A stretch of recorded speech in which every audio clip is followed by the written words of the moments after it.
Halo teman-teman semua, perkenalkan nama saya Gregoris Abdi Patria. Pada kesempatan kali ini, pada segmen kali ini kita akan membahas terkait pembuatan sketsa, yaitu yang akan kita pelajari adalah basic dari sketsa menggunakan software Autodesk Inventor Profesional.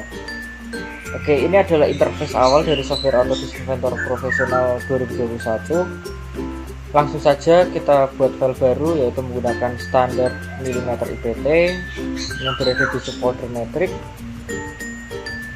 Oke, ini adalah tampilan awal sebelum kita membuat sketch.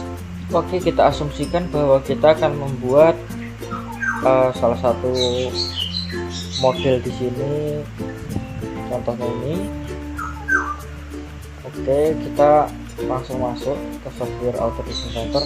Jadi ini interface awal dari software Autodesk Inventor Profesional 2021 setelah kita membuat file baru, yaitu tadi standar mm IPT.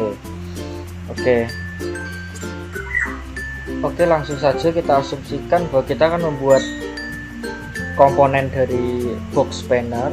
Melihat interface seperti ini, lalu kita langsung masuk ke Start 2D Sketch. Di sini terdapat 3 plan utama, yaitu XZ, YZ, dan XY plan.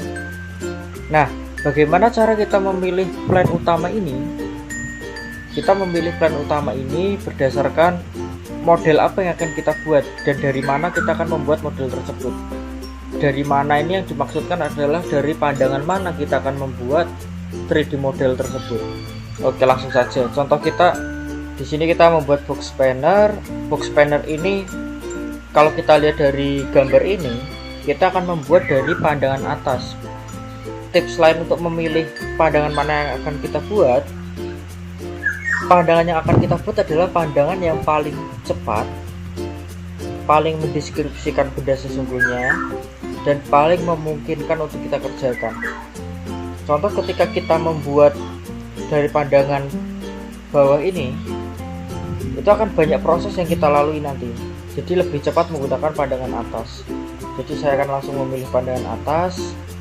Kita bisa nanti menggunakan segi 6, lalu menggunakan arcs atau radius. Oke, langsung saja. Nah, kita pilih pandangan ini karena kita akan membuat dari pandangan atas. Kemudian tipsnya teman-teman, ketika kita baru saja memilih plan, sesungguhnya plan ini belum pada kondisi yang sesungguhnya atau kondisi yang tepat. Kita bisa lihat di view cube di pojok kanan atas ini, kita bisa lihat bahwa tulisan topnya itu terbalik.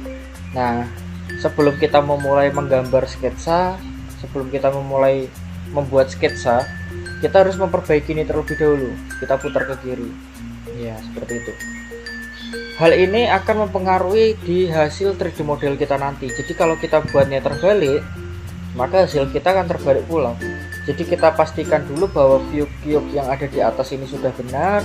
Kemudian kita bisa langsung membuat sketsa. Oke, sebelumnya saya akan menjelaskan terlebih dahulu terkait tools yang ada di sketsa ini, yaitu khususnya di Create. Yang pertama ada line, kemudian ada circle, arcs, rectangle. Nah, masing-masing ini, 4 ini memiliki subnya masing-masing. Kita bisa lihat di sini di bagian line ada line, spline, spline lagi, equation curve, dan bridge curve. Oke, kita akan membahas 3, yaitu line, spline, dan spline interpolation. Untuk line sendiri seperti namanya digunakan untuk membuat garis. Kita klik di sini, klik. Oke. Kemudian berikutnya ada spline. Spline ini ada 2. Yang pertama adalah control curve, yang kedua adalah interpolasi. Yang pertama, sesuai dengan gambarnya, logonya atau simbolnya, kita bisa lihat bahwa titik referensinya yang digunakan adalah titik yang diambil dari garis lurus sebuah spline tersebut. Kita bisa langsung praktekkan. Ya, jadi kita nanti ketika hendak mengedit spline ini, yang harus kita tarik adalah ini, titik acuannya. Sangat berbeda dengan spline yang interpolasi. Spline yang interpolasi ini paling sering digunakan karena memang mudah dalam penggunaannya dan titik referensi yang digunakan dapat lebih terukur karena titik referensinya itu berada langsung di spline-nya. Oke, kita bisa lihat titiknya itu berada langsung pada spline yang kita buat. Jadi kita bisa langsung menarik garisnya, bisa lebih akurat juga jika kita menggunakan spline interpolasi. Oke, kedua tadi adalah spline, kita juga sudah bahas line. Kemudian kita masuk ke circle. Di circle ini terdapat 3, yaitu circle center point, circle tangent, kemudian circle ellipse. Kita bisa langsung praktekkan circle center point. Center point berarti kita klik yang pertama adalah titik pusat dari lingkaran yang kita buat. Kita klik di sini berarti titik pusatnya berada di sini. Contohnya klik, nah kita bisa tarik, lalu kita bisa langsung masukkan berapa diameternya. Oke, seperti ini. Kemudian ada circle tangent. Nah, circle tangent ini digunakan untuk membuat lingkaran berdasarkan 3 garis acuan. Jadi nanti lingkarannya akan menempel pada garis acuan kita. Contoh langsung kita ambil menggunakan poligon. Kita buat saja.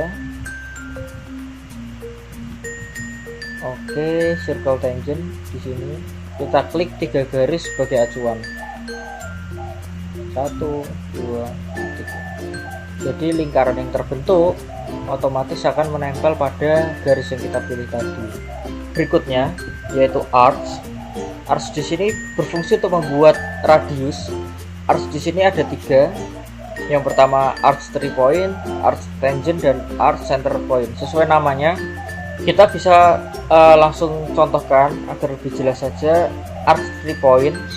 Yang 3 point ini kita gunakan dengan menentukan 3 buah titik sebagai referensi. Contoh kita gunakan ini, kita milih 3 titik, 1, 2, 3. Ya, jadinya adalah seperti ini. Kemudian berikutnya yaitu arcs tangent. Arcs tangent ini kita gunakan sebagai radius yang memiliki constraint tangent dengan garis yang kita pilih. Radius yang kita pilih tadi sudah terkonstrain atau terkunci tangent secara otomatis. Kemudian yang terakhir adalah arc center point. Arc center point ini menggunakan titik pusat sebagai acuan, kemudian kita pilih salah satu titiknya. Kemudian kita bisa menentukan sudut atau dengan memilih atau mengklik titik berikutnya. Contohnya seperti ini. Nah, kita bisa dapatkan ini arc tangent dan ini arc 3 point. Oke. Kemudian berikutnya langsung saja yaitu di bagian rectangle. Rectangle ini ada 4, kemudian ada lagi slot, kemudian ada lagi polygon. Rectangle sesuai namanya digunakan untuk membuat persegi panjang atau persegi. Kita langsung coba 2 point, yaitu menggunakan 2 titik referensi, 2 kali klik. Kemudian 3 point, 3 kali klik, 3 titik referensi, 1, 2, 3. Kemudian rectangle yaitu 2 kali klik, tetapi klik pertama, pilihan pertama adalah sebagai titik pusat, 1, 2, seperti ini. Kemudian rectangle 3 point center sama seperti rectangle 2 point center, tetapi memiliki 3 point atau 3 titik yang akan kita gunakan sebagai referensi. Langsung kita coba. Yang pertama kita klik adalah titik pusatnya, kemudian kita tarik, kemudian kita klik lagi 3 kali klik. 3 kali kita memilih titik referensi. Kemudian slot ini berfungsi untuk membuat bentukan seperti ini yang biasa kita temukan pada pasak atau key pada benda-benda mekanik. Di sini bisa kita buat secara otomatis. Terdapat 3 buah slot, yaitu dengan macam-macam cara memilih referensinya. Seperti ini juga untuk membuat arcs seperti ini. Nah, yang terakhir adalah polygon. Slotnya bisa kita lewati. Kita langsung bahas polygon. Polygon di sini kita bisa memilih sisinya. berapa jumlah sisinya. Misal kita masukkan 10, lalu kita klik sebagai titik pusatnya, lalu kita klik sebagai titik berikutnya seperti ini. Ini adalah poligon yang baru kita buat dengan 10 sisi. Kemudian mungkin ada yang bertanya, tadi di poligon ini terdapat dua buah pilihan. Yang pertama adalah inscribe, yang kedua adalah circumscribe. Nah, apa bedanya? Kita bisa langsung praktekkan di sini. Kita gunakan yang kedua. Nah, seperti ini. Jadi yang kita klik, jika yang pertama adalah titik ujungnya adalah titik ini, jika yang kedua adalah titik tengah dari sisinya. Tadi kita memilih sisi ini. Baik, berikutnya bisa kita lihat di sini dari 4 bagian yang tadi kita pelajari, sebenarnya sudah dijelaskan di sini berapa kali kita memilih referensi dan di bagian mana kita memilih referensi. Kita bisa lihat di titik biru yang terdapat pada gambarnya. Contoh adalah rectangle to point. Kita memilih titik pertama di pojok sini, kemudian titik kedua di pojok bawah. Kemudian yang 3 point rectangle, kita memilih 3 titik.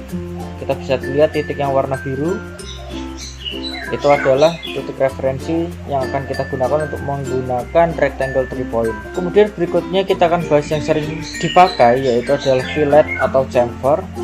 Bagi yang belum tahu, fillet adalah untuk membuat bentukan radius di sebuah sudut. Jika dalam sketsa, fillet ini hanya bisa menggunakan radius 90 derajat. Jadi di bawah 90 derajat atau lebih dari 90 derajat tidak bisa dibuat menggunakan fillet, karena kita bisa membuatnya menggunakan arcs seperti itu. Kita bisa langsung praktekkan. Kita klik fillet di sini, kemudian kita pilih radiusnya, kita bisa masukkan 10 sebagai contoh. Kemudian kita klik di sini, lalu klik garis pasangannya seperti ini. Jadi bentukan yang jadi adalah seperti ini. Bisa kita ulang, kita masukkan lebih besar, kita klik garis pertama, referensi pertama, kemudian klik garis referensi kedua. Oke, jadi seperti ini yang kita dapat. Ini adalah fillet. Kemudian ada chamfer. Chamfer ini sama, tetapi di sini ada 3 chamfer berdasarkan distance 1 dan distance 2, chamfer berdasarkan distance dan angle atau sudut. Kemudian yang pertama tadi adalah berdasarkan distance dan sudutnya 45 derajat. Langsung kita praktekkan. Kita masukkan di sini 25. Kita klik garis pertama, lalu klik garis pasangannya. Sama dengan di sini, kita klik garis pertama, klik garis pasangannya. Seperti itu. Jadi konsepnya sama, fillet dengan chamfer. Kita memilih 2 buah garis yang digunakan sebagai referensi dan garis sebagai referensi kedua. Oke. Kemudian teks di sini ada 2.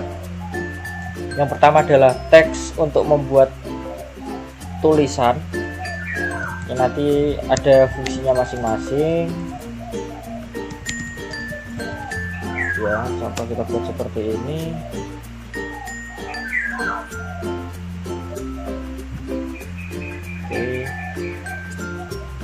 Nah, apa itu geometry text? Geometry text adalah tools untuk kita membuat sebuah tulisan atau teks dengan sebuah garis sebagai referensi untuk membuat teks tersebut. Langsung bisa kita praktekkan untuk lebih jelasnya, yaitu geometry text. Kita klik, lalu kita pilih contohnya adalah garis ini, garis radius ini. Kemudian kita coba buat teksnya. Yang akan kita buat adalah seperti ini. Jadi teks yang kita buat akan mengikuti kurva yang kita pilih tadi secara otomatis. Kita bisa memilih offset distance di sini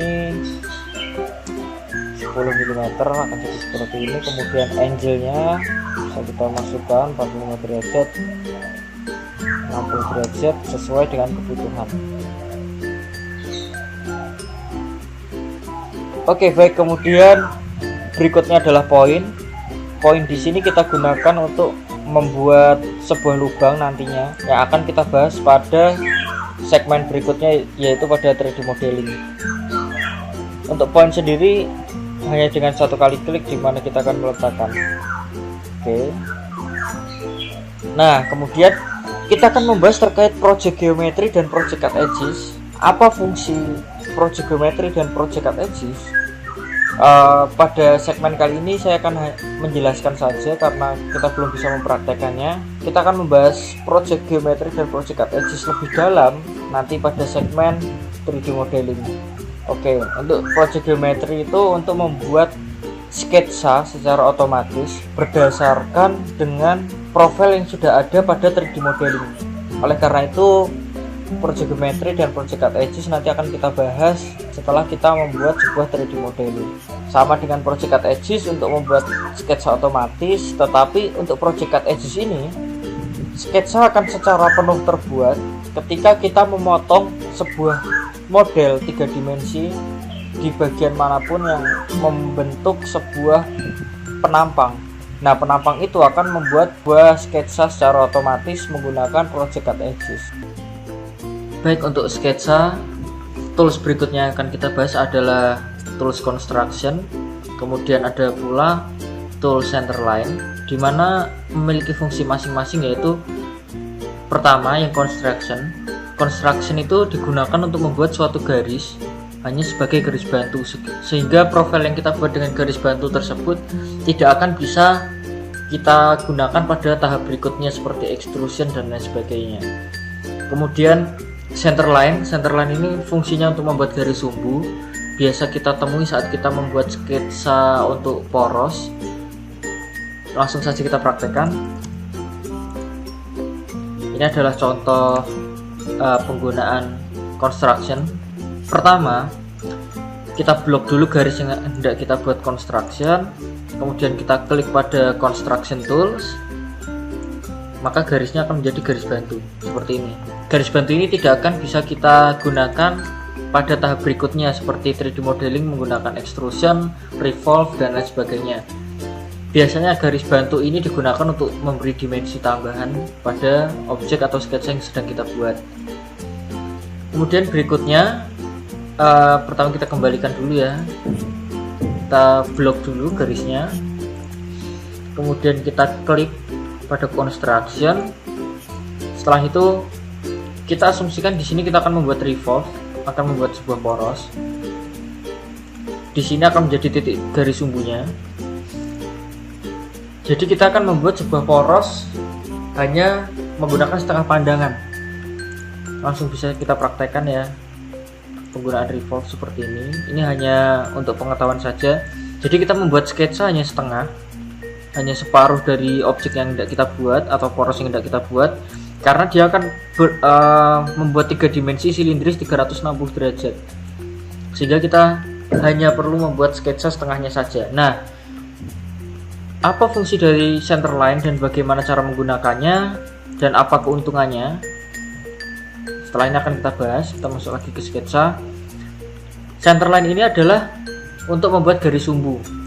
Nah, karena tadi silinder yang kita buat hanya dengan setengah lingkaran, otomatis jika kita memberi dimensi di sini, ini adalah sebagai radius. Jadi radius 9. Ketika kita revolve nanti, kita revolve, ini garis sumbunya, maka akan menjadi diameter 18. Jadi ukuran yang kita masukkan tadi 9 itu merupakan radius. Nah, bagaimana jika kita mau membuat misal diameter 71,258, contohnya seperti itu. Kita akan membuat seperti ini, nantinya akan repot karena kita harus bagi 2 seperti ini agar menjadi radius, dan nanti dimensi yang didapatkan adalah 71,258. Nah, fungsinya dari centerline ini adalah menggantikan garis biasa ini menjadi garis sumbu seperti ini. Jadi ketika kita memberikan dimensi dari atas ke bawah adalah diameter yang kita dapatkan. Jadi kita tidak perlu membagi-bagi lagi, tidak perlu menghitung berapa radiusnya jika kita mengetahuinya sebagai diameter. Itu. Nah, bagaimana caranya akan saya ulang.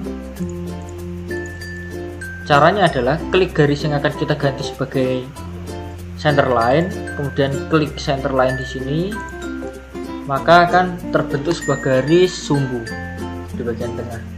Jadi kita memberi dimensi hanya cukup seperti ini. Nah, jika kita memberi dimensi hanya mengklik garis di sini seperti ini, maka akan tetap menjadi radius. Kita harus klik dari atas lalu ke garis sumbu yang kita buat tadi hingga jadi diameter. Oke, baik, seperti itu.